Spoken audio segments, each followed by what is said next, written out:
a more recent development for us and for others in the industry is designing ESG explicit investment strategies and funds. So we just launched a climate transition investment grade credit strategy, for instance, and then followed that up with a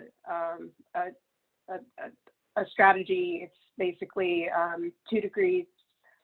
less than 2 degrees aligned equity strategy towards climate change as well. So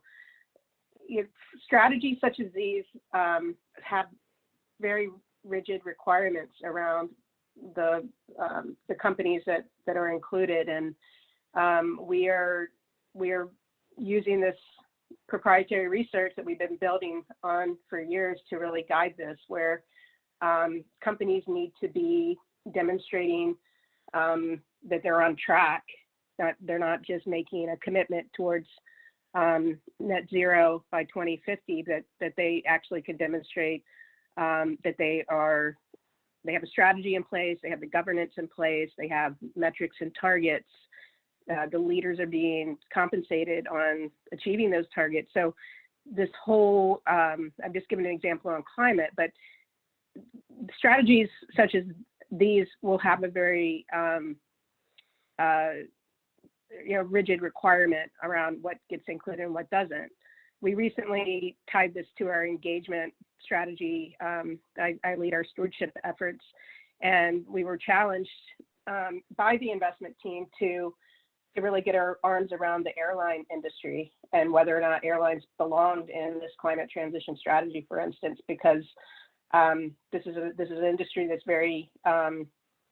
it's obviously challenged to deliver on net zero, but we wanted to get our fingerprints on what they were specifically doing individually and as a whole. There's a lot of good work going on, but the reality is that the industry is pretty much still committed to only reducing emissions by 50% by 2050. So, I guess what I'm trying to express is that for ESG explicit strategies, we're going to be really looking for candidate companies in the portfolios that demonstrate that they're cut above the rest. And it still matters in our mainstream strategies. Most of our client reporting these days, even if ESG is not an explicit component of the guidelines that the client is giving us, clients love to see what characteristics in terms of ESG their portfolios look like relative to mainstream indices, and that's become really part and parcel of what we're delivering to them on a regular basis. So what gets measured gets managed,